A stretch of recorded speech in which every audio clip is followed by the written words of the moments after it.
আল্লাহ তাআলা বলেন, হে দুনিয়ার মানুষ, তোমরা তাদেরকে চিহ্নিত করো। বিশেষ করে কোন মুসলমান বন্ধুত্বের ক্ষেত্রে, চলাফেরার ক্ষেত্রে কোনো বিধর্মী মানুষকে অন্তরঙ্গ বন্ধু বানাইতে পারে না। আল্লাহ তাআলা বলেন, ইয়া আইয়ুহাল্লাযীনা আমানু লা তাত্তাখিযুল ইয়াহুদা ওয়ান নাসারা আউলিয়া বা'দুহুম আউলিয়াউ বা'দ। হে কলিমুদ্দিন, তুমি শোনো, ইহুদি নাসারা এরাই হলো পরস্পর তারা বন্ধু, মুসলমানের বন্ধু নয়। বা'দুহুম আউলিয়াউ বা'দ, তারা এক অপরকে পছন্দ করে, বরঞ্চ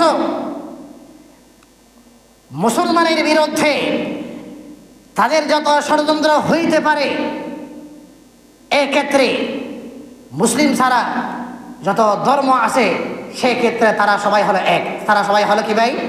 এক। অন্য আয়াতের ভিতরে আল্লাহ বলেন, লাতাজিদান্না আশাদ্দান নাস আদাওয়াতান লিল্লাযীনা আমানুল ইয়াহুদা ওয়াল্লাযীনা, কোরআন শরীফের আয়াত। ওই সমস্ত মানুষগুলো মুসলমানকে হত্যা করতে তারা অত্যন্ত কঠিন। কাজেই তোমরা তাদের ব্যাপারে সতর্ক থাকবে, তোমরা তাদেরকে চিনবে। ইহুদি নাসারা কোনো অবস্থাতে মুসলমানের বন্ধু হইতে পারে না। বা'দুহুম আউলিয়াউ বা'দ, তারা পরস্পরের বন্ধু, তোমার বন্ধু নয়, মুসলমানের বন্ধু নয়। আজকে আমরা দেখি, গত কিছুদিন আগে যে আমার মুসলমান ভাই একজন আরিফুল ইসলাম আলিফকে, সাইফুল ইসলাম আলিফকে নির্মমভাবে যারা হত্যা করেছে, এরাই হলো জঙ্গি গোষ্ঠী, এরাই হলো বাংলাদেশের মধ্যে সম্প্রীতি নষ্টকারী। ওই সমস্ত মানুষগুলোকে যারা সমর্থন করে, তারা কোনো অবস্থাতেই মুসলমান হইতে পারে না।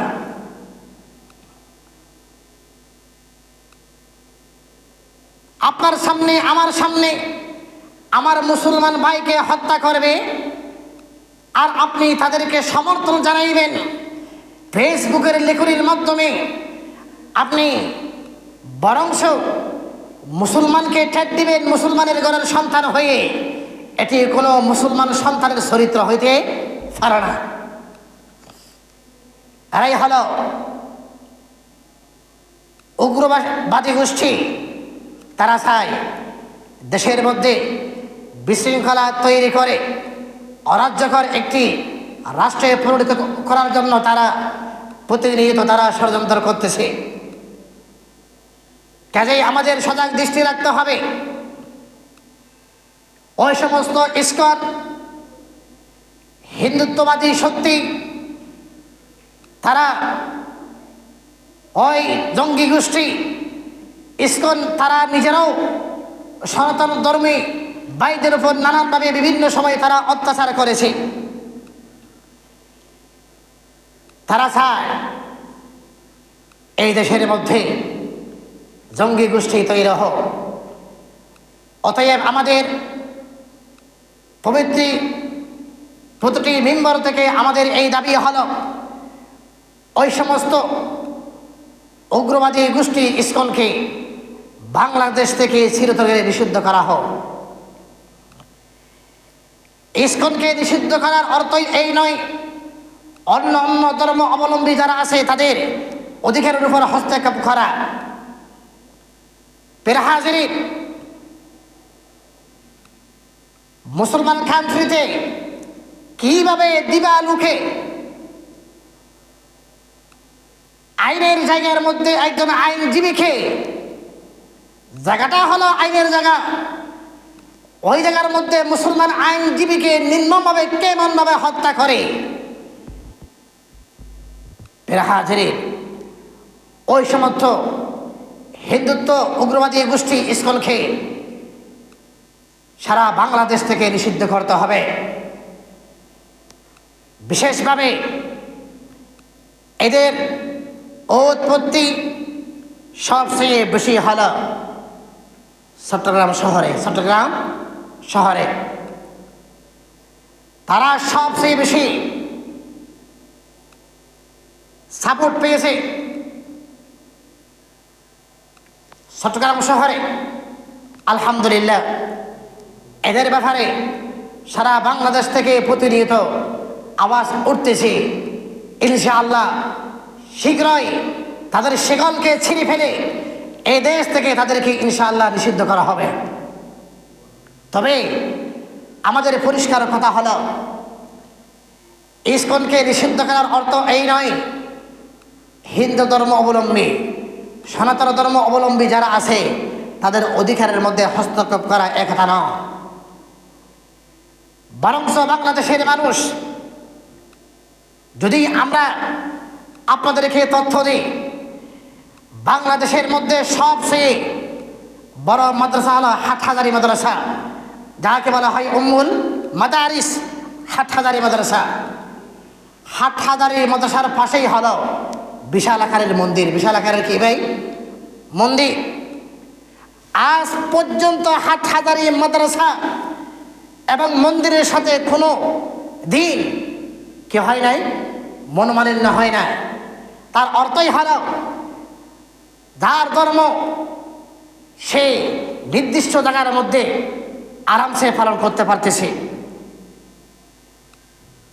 কাজেই আমাদের দাবি হলো, মুসলমানের দাবি হলো, সংখ্যাগরিষ্ঠ মানুষের দাবি হলো, ওই সমস্ত জঙ্গি গোষ্ঠী ইসকনকে এই বাংলাদেশ থেকে নিষিদ্ধ করতে হবে।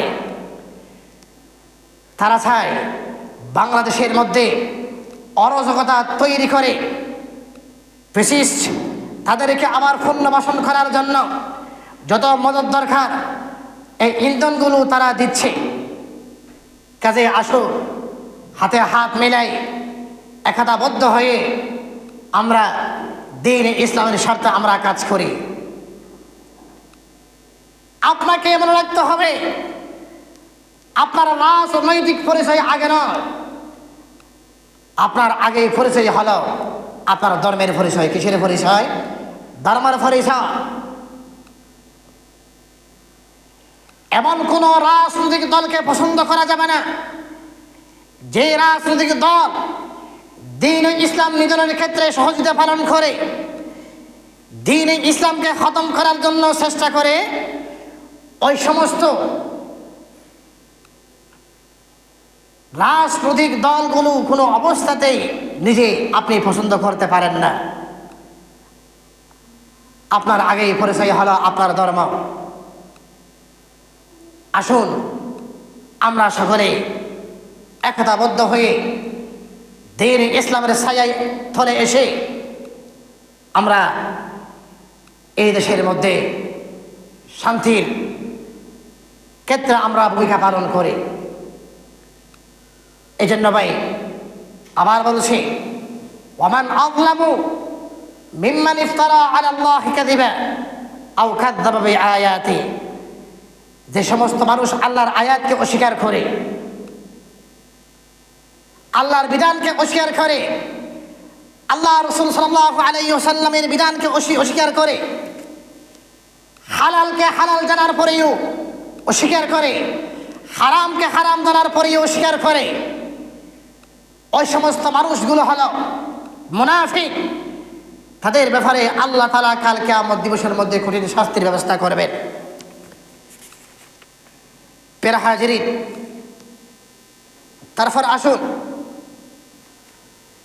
তারপর আসুন আমার আল্লাহ বলেন, হে দুনিয়ার মানুষ, তোমরা আল্লাহ এবং আল্লাহ রাসূলের প্রতি ঈমান আনার পর তোমরা তাদেরকে অনুকরণ করো। তোমরা দ্বীন ও ইসলাম থেকে আমার নবী মুহাম্মদুর রাসূলুল্লাহ সাল্লাল্লাহু আলাইহি ওয়াসাল্লামের দ্বীন থেকে তোমাদের মুখকে তোমরা ফিরাই নিও না। আল্লাহ এবং আল্লাহ রাসূলের বিধানের ক্ষেত্রে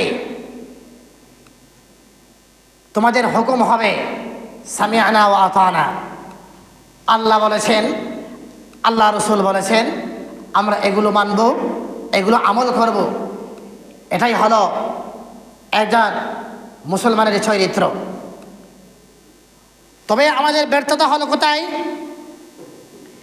আমাদের ব্যর্থতা হলো আমরা এমনভাবে চলাফেরা করি যে আমার সাল চলনে কথাবার্তার ভিতরে একজন মুমিনের বৈশিষ্ট্য ফুটে ওঠে না, যার কারণে যারা ভিন্ন ধর্মের মানুষ তারা আমাদেরকে আপনাদেরকে দেখে তারা বলে কি, যেমন মনে করেন একজন হিন্দু, একজন বৌদ্ধ, অন্য অন্য ধর্মের মানুষ, তার সাথে আপনার উঠা বসা আছে, চলাফেরা আছে।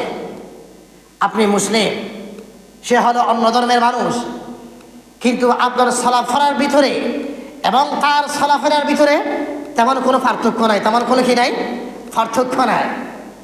এখন সে মনে করে কি রে, তার ধর্ম আলাদা, আমার ধর্ম আলাদা, কিন্তু চলাফেরার ক্ষেত্রে, বিধানের ক্ষেত্রে আমাদের ভিতরে তো আমরা কোনো পার্থক্যই দেখি না, পার্থক্যই দেখি না। ফলে তার ভিতরে দ্বীন ইসলাম নিয়ে সন্দেহ তৈরি হয়েছে। অথচ আপনার উচিত ছিল তার সামনে দ্বীন ইসলামের বিধানকে সুন্দরভাবে উপস্থাপন করা। আপনার উচিত ছিল আল্লাহ রাসূল সাল্লাল্লাহু আলাইহি ওয়াসাল্লামের বিধানকে তার সামনে সুন্দরভাবে উপস্থাপন করা। আপনি এগুলো পারলেন না, বরঞ্চ আপনার চরিত্র থেকে সে শিখেছে হলো কি দুই দিনের দর মতো কাছাকাছি। এখানে তো পার্থক্য বলতে কিছুই না। কাজে সিদ্ধান্ত নিন, এখন থেকে আপনার চলাফেরা কথাবার্তার ভিতরে যেন মানুষ শিক্ষণীয় কিছু পায়, এইভাবে নিজের জীবনকে গঠন করা। পেরা হাজারে পরিশেষে আবার বলছি, দ্বীনের কোনো বিধানকে, ইসলামের কোনো বিধানকে যে ব্যক্তি অপছন্দ করবে, বিদ্বেষ রাখবে, সে কোনো অবস্থাতে মুসলমান হইতে পারে না। আল্লাহ রাসূল সাল্লাল্লাহু আলাইহি ওয়াসাল্লামের আনিত বিধানকে কোনো ব্যক্তি যদি এই বিধানের প্রতি বিন্দু মাত্র সন্দেহ পোষণ করে, তাহলে তার ঈমান থাকে না। আমি আবার বলছি, ঈমান হলো অত্যন্ত গুরুত্বপূর্ণ একটি বিষয়ের নাম। আর এই ঈমানকে পাহারা দেওয়া, এটি হলো আরও বেশি গুরুত্বপূর্ণ। কি কি কারণে ঈমান ভঙ্গ হয়ে যায়? এক নম্বর হলো গায়রুল্লাহর ইবাদত করা। দুই নম্বর হলো রুবুবিয়ার ক্ষেত্রে আল্লাহর সাথে, অর্থাৎ সৃষ্টির কর্তৃত্ব একমাত্র আল্লাহ, সৃষ্টির কর্তৃত্ব একমাত্র আল্লাহ। আর আপনি কোনো মানুষের প্রতি সৃষ্টির কর্তৃত্ব যদি এই কথা দিলের ভিতরে আপনি তৈরি করেন, তাহলে আপনি ইমানদার হতে পারেন না। তিন নম্বর হলো দ্বীন ইসলামের আকাট্য কোনো বিধানকে অস্বীকার করা, যেমন আল্লাহর কোরআনের আয়াতকে অস্বীকার করা। আমার আল্লাহ বলেছেন কি, ইয়া আইয়ুহাল্লাযীনা আমানু লা তাত্তাখিযুল ইয়াহুদা ওয়ান নাসারা আউলিয়া বা'দুহুম আউলিয়াউ বা'দ। ওহে মুমিন জাতি, তোমরা শোনো, ইহুদি এবং খ্রিস্টান অথবা অন্য অন্য ধর্মের মানুষ যারা আছে, তারা হলো পরস্পর বন্ধু। তারা হলো কি ভাই? পরস্পর বন্ধু। ইহুদির সাথে খ্রিস্টানের বন্ধু, খ্রিস্টানের সাথে ইহুদির বন্ধুত্ব, কিংবা অন্য অন্য ধর্ম যারা আছে তাদের সাথে হলো বন্ধুত্ব, হলো তাদের মুসলমানের সাথে নয়। তোমরা তাদের ক্ষেত্রে তোমরা সতর্ক থাকবে, তাদেরকে তোমরা কোনো অবস্থাতে বন্ধুরূপে তোমরা গ্রহণ করবে না। আজকে দেখেন যে কিছুদিন আগে আমাদের দেশের মধ্যে একজন আমাদের দ্বীনি ভাই সাইফুল ইসলাম আলিফকে ইসকন এই সন্ত্রাসী গোষ্ঠী যেভাবে নির্মমভাবে তারা শহীদ করেছে, দেখেন যত হিন্দুত্ববাদী মানুষ আছে, উগ্রবাদী মানুষ আছে, প্রতিনিয়ত তারা তাদেরকে সাপোর্ট দিয়ে যাচ্ছে। কাজে এই জায়গার মধ্যে আপনার বোঝা উচিত দ্বীন ইসলামকে নিধন করার ক্ষেত্রে তারা হলো সব এক। আর আপনি ফেসবুকের লেখনির মাধ্যমে তাদেরকে সমর্থন যোগায় আর আপনি লেখনি দিবেন, তাদের লেখনির মধ্যে আপনি সমর্থন দিয়ে আপনি কমেন্ট করবেন, এটি হলো তাদেরকে সহযোগিতা করার কি ভাই নামান্থ। অতএব কোনো অবস্থাতে তাদেরকে বন্ধুরূপে গ্রহণ করা যাবে না। পেরা হাজিরে, তাহলে নামাজ ভঙ্গের যেমন কারণ আছে, ইমান ভঙ্গের কিছু কি আছে ভাই কারণ আছে, যেগুলো পাওয়া গেলে আপনার ইমান কি হয়ে যাবে, ভঙ্গ হয়ে যাবে। উজু ভঙ্গের কিছু কারণ আছে, আপনি উজু করলেন, যদি আপনার বায়ু বাইরে হয় উজু থাকবে? উজু বানাইলেন, বায়ু বাইরে হলো, আপনার উজু থাকবে? থাকবে না। তাহলে উজু ভঙ্গের যেমন কিছু কারণ আছে, নামাজ ভঙ্গের যেমন কিছু কি আছে ভাই কারণ আছে, একই পদ্ধতিতে ইমান ভঙ্গেরও কিছু কি আছে ভাই কারণ আছে। ইমান যেমন গুরুত্বপূর্ণ একটি বিষয়, ইমানকে তদারকি করা, ইমানকে রক্ষণাবেক্ষণ করা, এটি হলো আরো বেশি গুরুত্বপূর্ণ। ইমান ভঙ্গের এক নম্বর কারণ হলো কি গায়রুল্লাহর ইবাদত করা। কার ভাই? গায়রুল্লাহ। গায়রুল্লাহ মানে কি? আল্লাহ ছাড়া যত সৃষ্টি হইতে পারে এদেরকে কি বলা হয় ভাই? গায়রুল্লাহ। আল্লাহ ছাড়া যত সৃষ্টি হইতে পারে এদেরকে কি বলা হয় ভাই? গায়রুল্লাহ। গায়রুল্লাহর কি করা? ইবাদত করা। এটি হলো ইমান ভঙ্গের কারণ। ইমান ভঙ্গের কারণ যেমন আমাদের দেশের মধ্যে অনেক মানুষ যখন নির্বাচন আসে তারাও মন্দিরে গিয়ে হাত জোরগুলোকে এইভাবে সমান রেখে তাদের ঠাকুর দাদার মতো করে তাদের প্রতি শ্রদ্ধা প্রদর্শন করে। বরঞ্চ এমন এমন বক্তব্য ভাবা যায়, তারা বলে কি আমরা এই সমস্ত প্রতিমার মাধ্যমে বাংলাদেশের মধ্যে শান্তি কামনা করি। আচ্ছা বলুন তো দেখি, দেশের মধ্যে শান্তি দাতা কে ভাই? আল্লাহ। যে জায়গার মধ্যে আল্লাহর স্থান, এই জায়গার মধ্যে কোনো সৃষ্টিকে যদি আপনি এই জায়গার মধ্যে নিয়ে আসেন, আপনি যত বড় মানুষ হোক না কেন, আপনার ইমান হলে ক্যান্সেল। ইমান হলে কি ভাই? ক্যান্সেল। এটি হলো গায়রুল্লাহর প্রতি কি ভাই? ইবাদত। 2 নম্বর হলো রুবুবিয়ার ক্ষেত্রে শিরক। সৃষ্টির কর্তৃত্বকারী একমাত্র হলো আল্লাহ। কি ভাই? আল্লাহ। সৃষ্টির কর্তৃত্বকারী একমাত্র খালিকে বলা কে ভাই? আল্লাহ।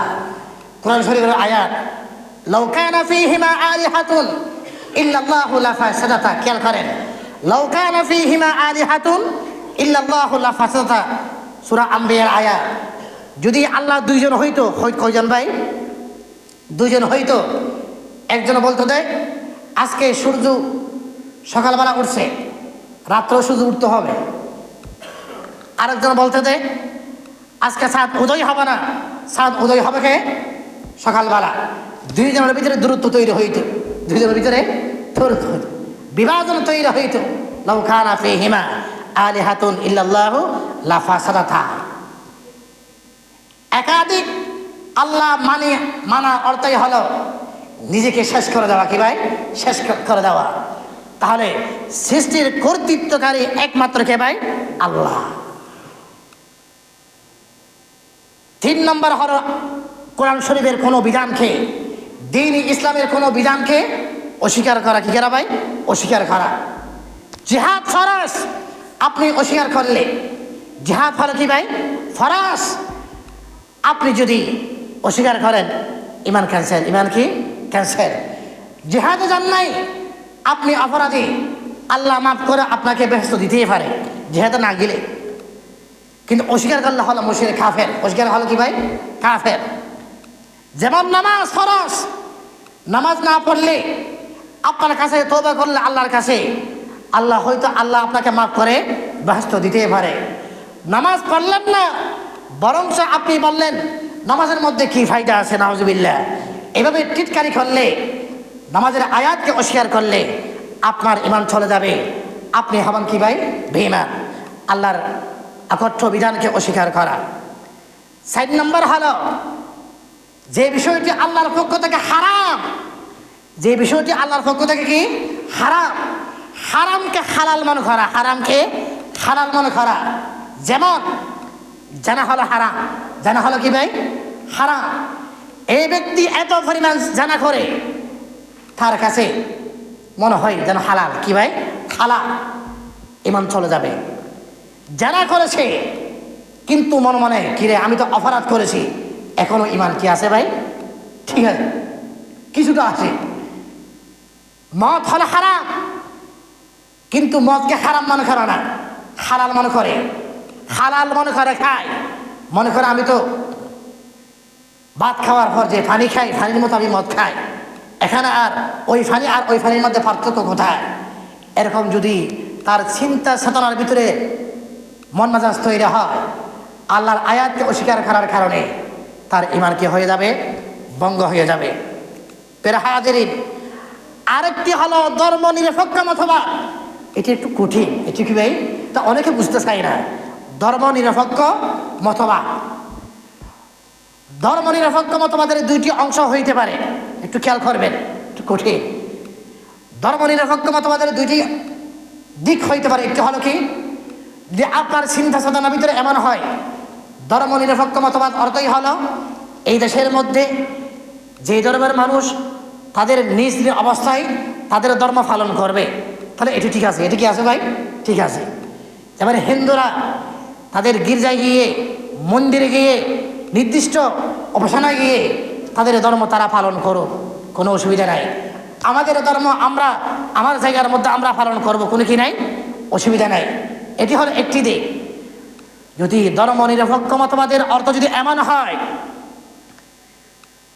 যে আমার সাথে আল্লাহ এবং আল্লাহ রসুলের সাথে কোনো শত্রুতা নাই, খেয়াল করেন, তার যদি চিন্তা চেতনা এমন হয় আমার সাথে আল্লাহ এবং আল্লাহ রসুলের সাথে কোনো কি নাই, শত্রুতা নাই, এবং আমার সাথে আল্লাহ এবং আল্লাহ রসুলের সাথে বন্ধুত্ব নাই।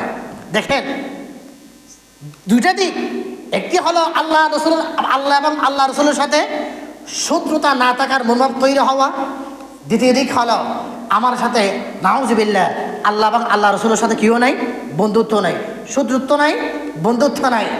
এমন চিন্তা চেতনা যদি কোনো মানুষের ভিতরে তৈরি হয়, তাহলে সে অবশ্যই আল্লাহর বিধানকে অস্বীকার করার কারণে সে নিঃসন্দেহে কাফের। কি ভাই নিঃসন্দেহে কাফের। আপনারা কি আমার কথা বুঝতেছেন ভাই?